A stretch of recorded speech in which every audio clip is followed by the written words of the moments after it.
Aujourd'hui, qu'on soit en psycho, qu'on soit en droit, peu importe le cursus, il y a toujours des ponts en fait avec d'autres univers. Et donc moi je me suis pas arrêté à dire que je vais être psychologue du travail et je vais être dans un cabinet, mais j'ai essayé de lier à la fois les connaissances théoriques à l'entrepreneuriat. Bienvenue sur Meilleure Version, c'est Fidèle et je suis aujourd'hui à MAM, la cité de la création et de l'innovation. Et je vais à la rencontre de Kenny Marcel, un jeune inventeur qui a créé la SmartBonne, un appareil de recyclage des déchets plastiques. Alors, il a déjà reçu 7 prix, dont le plus prestigieux est la médaille d'or du concours Lépine, une compétition internationale qui récompense les inventeurs. Et je le précise, il a 25 ans. Bonjour Kenny. Bonjour. C'est un plaisir de te rencontrer. De même. Je te laisse te présenter. C'est vrai que j'ai parlé un peu de toi à l'entrée, dans mon introduction, mais présente-toi une fois encore aux personnes qui nous suivent. Alors, je m'appelle Kenny Marcel, Nyamugabo. Je suis dirigeant de la société Pigma, qui commercialise la SmartBonne. Okay. Et la société a été créée quand? La société a été créée en avril 2021. Okay. Et voilà, donc depuis, on exerce notre activité à Tours. D'accord. Donc, tu es entrepreneur? Ouais, je suis entrepreneur à Tours, ouais. Alors, un jeune entrepreneur, ça va? C'est facile? Ça se gère bien? C'est pas évident, mais on arrive à s'y faire. C'est pas facile dans un premier temps, parce que moi, j'ai d'abord été étudiant et puis après, par la suite, entrepreneur. C'est un monde à découvrir, il y a des choses à apprendre. Et donc, on apprend tous les jours et on s'ennuie pas. En tout cas, ton histoire m'intéresse particulièrement parce que je t'ai vu dans les médias et sur les réseaux sociaux avec ta SmartBonne que tu as inventée en 2021. Alors la SmartBonne, le premier prototype, je l'ai sorti en janvier 2020, juste avant la crise sanitaire. Et donc du coup, quand il y a eu la crise sanitaire, comme tout le monde, on a fait une petite pause. Et puis après, on a bien repris l'activité en 2021. Ok, donc parle-nous un peu de l'idée, comment est-ce qu'elle est venue de créer une SmartBonne? Alors, en fait, l'idée, une fois, j'avais visité un centre de tri, et en fait, c'est là que je me suis rendu compte qu'il y avait beaucoup d'erreurs de tri. Et donc, quand il y a beaucoup d'erreurs de tri, ça génère des coûts, et dans ces centres, ils n'arrivent pas à séparer les matériaux.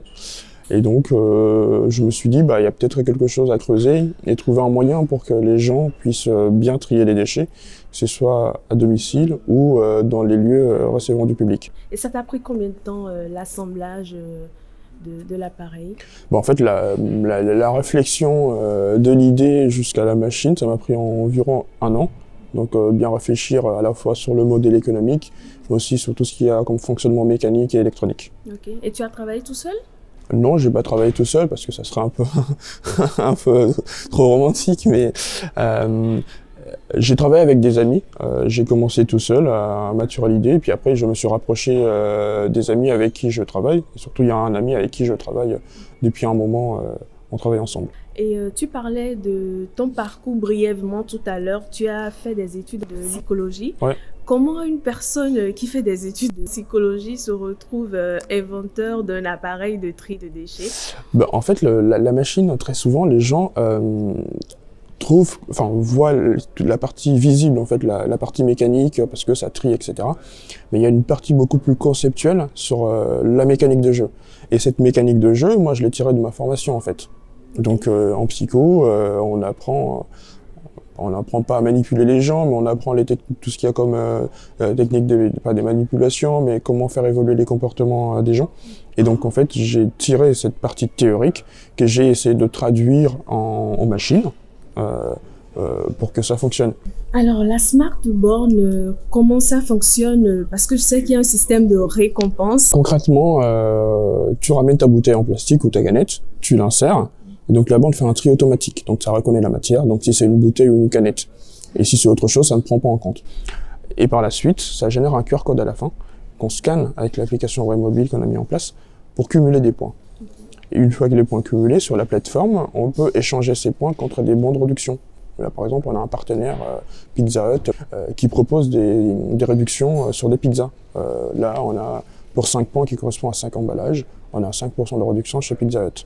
Donc, voilà. Puis après, on a d'autres acteurs, on a l'association de commerçants de Tours, les vitrines de Tours. En échange de 30 points, on a un chèque cadeau d'une valeur de 10 € utilisé auprès des commerçants du centre-ville.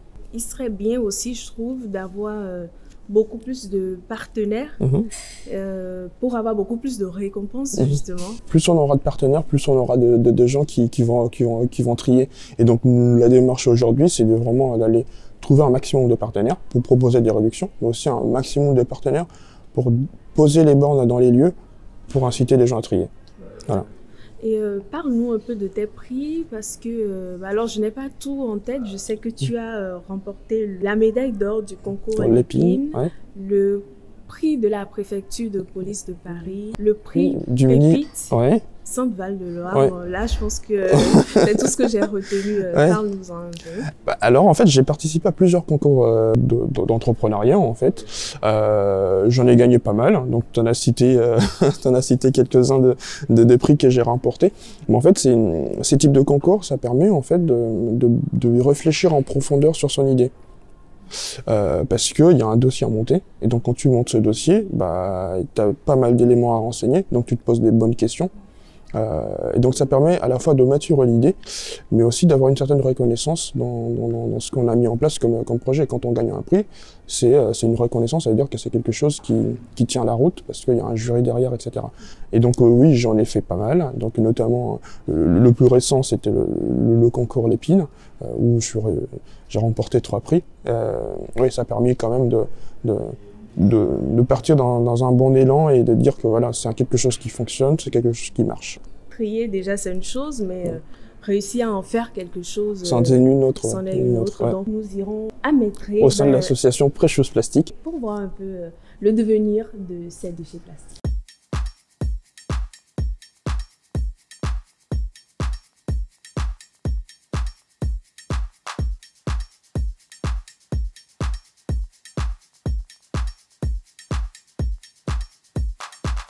Donc là, on a une brique en plastique recyclé qui est assez robuste. Donc cette brique peut permettre de diviser des pièces dans un open space ou voilà. C'est pas vraiment pour de la construction classique, mais ça permet de diviser des pièces. Là, on a un porte-savon, donc on peut mettre dans sa douche, qui est aussi en plastique recyclé, donc un moule, et puis après, bah, on fabrique les porte-savons. Donc les gens peuvent venir fabriquer des porte-savons au sein de l'atelier.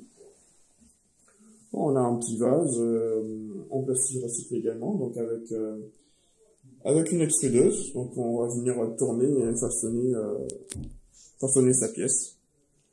Également en plastique recyclé. Là nous avons un peigne. Donc là également aussi un moule, et puis après, ça nous permet de fabriquer un peigne. Nous avons une petite table qui a été fabriquée avec cette machine. Donc l'idée c'est de pouvoir fabriquer ces types de pieds de table et que les gens vont acheter et eux-mêmes ils vont composer leur table. Ça c'est des mousquetons qu'on a fabriqués au sein de l'atelier. Il y en a de différentes couleurs, on peut faire un mélange de couleurs et à chaque fois en respectant le type des matières. Donc voilà. C'est assez pratique pour garder ses clés ou voilà. Là à côté on a des plaques qui sont en plastique recyclé également. Et donc ça peut nous permettre par exemple de fabriquer du mobilier avec ça. Donc, on peut fabriquer des tables, donc on peut faire une composition, une plaque comme ça avec le pied de table, bah, ça nous fait une table. Ou on peut faire des habillages, des comptoirs ou des choses comme ça.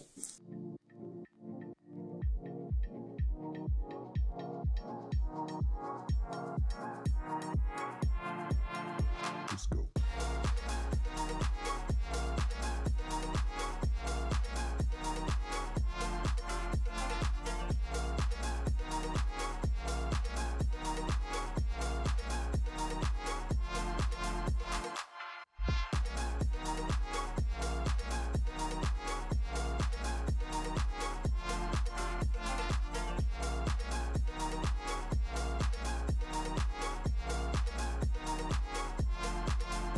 Let's go.